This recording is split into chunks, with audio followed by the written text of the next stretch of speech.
Hello and welcome to episode 36 of the 1/106th of a second photography podcast. Wow, episode 6, we are here. Quite a milestone. And in this episode, I'm going to be looking back at some of my photography purchases. And I thought it'd be really good to look back at the first 5 or 6, maybe 7 photography purchases I made from Amazon, because you can still go back and check your history even that far back. I wasn't always into photography, and this isn't going to be a hard and certain top 5. There's going to be a bit of licensing in it. So I'm going to go back to 2010. And in 2010, I bought a Waco Bamboo Pen graphics tablet, and I use this all the time. I'm not actually sure whether I got this strictly for photography. I might well have got this more for just doing stuff for my video work at the time, because I got into photography through doing video work. So I'm quite convinced with this, while I do use it all the time for photography, I'm quite convinced I got this for video. And that would be designing sort of banners and things in Photoshop. While I was quite good with a mouse in Photoshop, nothing beats using a pen. I use it all the time, but I'm not convinced that was my first real photographic purchase from Amazon. So in 2011, I bought 2 accessories for the Canon 550D. I bought a battery grip that came with 2 LP-E8 batteries. And it really wasn't very much, and it was certainly a third-party accessory because it wasn't an official Canon one, and the batteries are not official Canon ones. But I think that's probably one of the first accessories people are going to get for their camera. So my first real camera was the EOS 550D. That was my serious camera when I got into photography. And again, I bought it really for doing video work, but it's such a good stills camera that it enabled me to get into doing photography. So here I might be thinking, oh, well, maybe I bought it for the video aspect, but no, I didn't. You only buy a grip if you shoot a lot of things in portrait orientation. There are other advantages to having a grip. So with this grip, I can use AA batteries to power my camera because it came with an AA battery thing, and you can double up on the number of batteries you use. Although let's face it, having 2 in your camera as opposed to 1 in your camera, 1 in your pocket hardly makes any difference. So I'm quite convinced this was bought for doing portrait photography. The other accessory I got at the same time was an LCD timer, which you plug into. So I mean, that makes it sound like something you put in a kitchen, doesn't it, when you're monitoring how long you're cooking your turkey for. It was an LCD timer remote cable. You plug it into the side of your camera, and it allows you to do interval shooting, basically. So I quite like doing my time lapses then at that stage. So again, not really photography based. It did enable me to fire the shutter for a single image without having to touch the body. But again, I think this is probably more of a video-centric purchase. So battery grip, definitely a photography purchase. And do I still use the battery grip? On occasions. I've got a battery grip for my 5D, and I do use that quite a lot just because I'm always shooting in portrait orientation for that, and it's much more useful. The spare batteries I'm still using today. So for the Canon 550D, I still use those 2 spare batteries, and I still use the one that came with the camera. So I'm still using my Canon 550D, and I'm still using some of the accessories I got for it. The next one I got, and again, maybe this was for video, not for photography, Manfrotto self-standing monopod. I also bought a quick release head to go with that, and that was a Manfrotto as well. So I'm going to group those together as one purchase because I bought them at the same time. So it's a monopod, and at the bottom you can unscrew some legs for it to stand. Probably that was for video work, and I still use that for video work. I still use that to mount my camera. The problem with mounting a camera on a tripod is it takes up a lot of floor space. For the sort of video stuff I do, I need to be quite close to the camera. It's normally pointing down, so I don't want something that takes up a lot of floor space. So that maybe is a video purchase. So we've had the Waco tablet, the battery grip and the LCD timer and the monopod. Only one of those things I would say was solely a photography purchase. So like I said at the start, I'm going to be quite loose with this top 5 because it's probably, I might not count each one as an integer value. I might count one as 0.3, who knows. Anyway, next is the Sony DSCHX 9VB Cybershot stills camera. This was a small camera, and it was really good. I really liked it.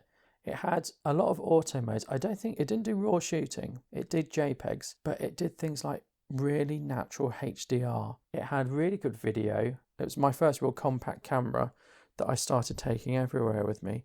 It just did a good job. It had manual modes and it was a really good camera, and I used it a lot. I used it an awful lot. I've sold it now, but it was certainly a camera I used a lot. The only lacking ability was it didn't shoot raw images, but it was 16.2 megapixels, 16 zoom. It was just a really good performer. It had a nice little flash. It was good in low light. Yeah, it was a really good camera, and I really enjoyed it. Next thing is a camera strap, a Lowepro camera strap, which I can't remember ever using. So it was a camera strap, and that would be solely for photography, because I wouldn't use a camera strap for video. It gets in the way. It's either on a tripod or it's either in my hand. But generally my video work is on a tripod. So this was solely for photography, and I can't even remember what's happened to it, which goes to show what happened to that purchase. So in terms of camera straps, I have a black Rapid, which I'm not very keen on because my 5D fell off while using it and cracked. So I'm not massively keen on that. But I also have a Peak Design strap, and all my cameras have Peak Design clips on. So the Peak Design camera strap is interchangeable with my cameras, and that's the one that gets used all the time. I have no idea where this Lowepro Speedster camera strap went. The next purchase I made, according to Amazon, and it's probably a good point to mention, at this stage I did buy things from eBay, I did buy things from my local camera store. I didn't exclusively buy everything from Amazon, but as time has gone by, more of my purchases have been made from Amazon. So this isn't a sort of history of all of my photographic purchases and considerations. It's only that I'm only focusing on the ones from Amazon. The next thing is an iFi card. They made SD cards that had Wi-Fi in them. So this was at a time when cameras did not come with Wi-Fi, but you could wirelessly connect to your images via the card. And you could use phones and tablets and stuff to connect to your images. You could even connect with PCs and things, but it was a little bit more fiddly. It was really designed for mobile devices. So that was good because at the time, well, I still have the iPad. I have an iPad, and it enabled me using a program called Shuttersnitch to shoot RAW and JPEG with my 550D. Fire the small JPEG over to the iPad so I could monitor what I was doing. And I set it up so that people who I was photographing could see what was coming out of my camera. And that was quite good because at the time I was doing quite bespoke and specialist shoots for certain people. The problem I had with the iFi card was it didn't work for video. So they advertised it as it would work for video. The video files are too big to transfer over Wi-Fi. It just didn't work for video. The main problem I had with it was I put it in an incompatible camera and I formatted it, and it didn't work after that. But by that point, I wasn't doing those bespoke photography assignments, and I wasn't using it as much then. So I'm not saying I formatted it deliberately. It happened, but it wasn't the end of the world. Yes, I ruined my own card, and it was quite good using the iFi card. And you could do some really good things, like you could have bottomless memory. That's not a term that their marketing department used, but you could have it so that when you took an image, it sent off to the cloud. So conceivably, you never ran out of memory. If you were hooked up to an internet-enabled device, then conceivably you could never run out of memory. And you could have backups, but their software and their web interface was really clunky, iFi. Later, I think they got bought out by someone. And I think they didn't quite cease trading, but they either got bought out or they stopped trading or something. And they put out the sort of final update to their app, and it made it so much better at the end of the product's life cycle, which was really surprising. But sort of all those features you'd want in that type of card came out right when it wasn't going to be supported by the company itself. And later I bought a Toshiba wireless card, which did exactly the same thing, but because iFi had sort of been and gone, that was remarkably cheaper. So I think maybe I paid £60 or £70 for the iFi card. I don't actually have the price in front of me, interestingly. So this is just from memory. I think I paid £60, £70 for it. Later, I think my Toshiba one, which had more memory, was about £30. And the Toshiba one was really good. Another thing to know with these cards is they obviously drain your camera's battery life because they are drawing more energy. So the battery isn't going to last as long as you would think it would. But they're still good, and if you've got an old camera that doesn't have Wi-Fi capabilities, they're a good option. Someone got in contact with me a long time ago and they asked if I knew about tethering, and I did some work with them to do with Lightroom. They did some tethering, and they were really keen on using iFi cards. So they wanted to be able to take an image and it go to Lightroom without cables, because they thought cables got in the way. And I worked with them on this, and I suppose I was a consultant, an iFi tethering consultant, because I had more knowledge about this than they did. I'd already sort of worked with it and experimented with it. I was quite knowledgeable with it, and it just wouldn't work firing raw images to Lightroom. Well, it's not that it wouldn't work, it just took so long. So in the end, I sort of said I would just hook up a USB cable into Lightroom, and I showed the person how to do that. And in the end, I worked with them again, and they just used standard SD cards and did SD card swapping. So I sort of worked with them as an assistant, and they would take some images, give me the SD card, I give them the blank one. I'd do the Lightroom stuff because they were doing this sort of live event. So yeah, all very interesting times. That iFi purchase was quite interesting because it led on to a couple of things for me. But this is a really interesting one. So I have a Canon 85mm f1.8 lens, which I use quite a lot. I can't remember whether it's in my top 5 lenses episode or not, but I bought it way back in 2011. And I was thinking, did I buy it then? My Amazon sort of account says I did buy it in 2011, and I paid £300 for it, which is pretty good for the lens. I thought, I can't. Did I really buy it then? I thought I bought it used. And I remembered when I was compiling this that I did buy it, and I bought it for the Canon 550D. Due to having quite a large minimum focusing distance, I didn't get on with it on an APS-C body because of the crop factor. It just became a very long telephoto lens, and it was probably too long for me. So I used it for a bit and things, and in the end I sold it. And I sold it for pretty much what I paid for it, or a little bit more. I know I certainly didn't lose any money on that sale. And then I bought it again used a couple of years later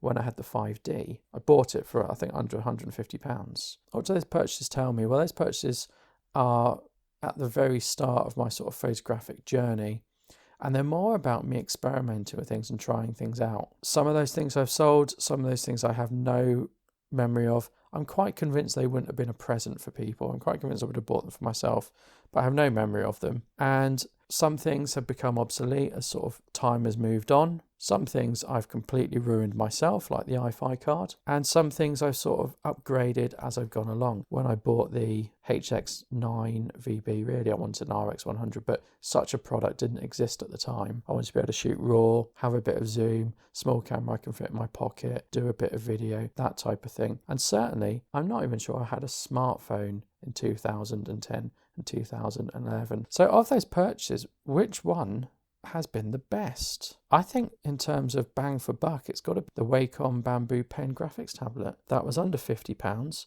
I'm still using it today. I've not even gone through all those little nibs that you get with it. I use it in Lightroom, I use it in Photoshop. Lightroom is really good for when you're using brushes or you want to do a local adjustment. It's really good for that. And that's probably, of these purchases I talked about, the best purchase. Certainly the battery grip was a good purchase. For the price I paid, that was good, but I don't use that all the time. It's only locked to one camera. The Bamboo tablet I use for all my cameras, really. I use it on all my editing. I'm left-handed, but I use a mouse in my right hand because when you sit at a computer, it's always on the right-hand side. So that's what I'm used to. I use the mouse and the pen on the tablet at the same time for different things, and it really speeds up my workflow. I think while I'm still using some of those things, the Wacom Bamboo graphics tablet is my winner of those first 5 purchases. It's really quite good to go back and sort of review your purchases and things. You forget things, of course, new things come along, things get upgraded, things get replaced, things get sold. But it was quite an interesting thing to go back and look at my Amazon purchases. And if you purchase a lot from Amazon, I encourage you to do that as well. It's really quite interesting. Thank you for listening to me drone on about things I purchase from Amazon and if I have them or do not have them. I hope you found it interesting. Don't forget to look on Twitter, and the Twitter for this show is at 160SP Podcast. So do follow me on Twitter. Thank you. Goodbye.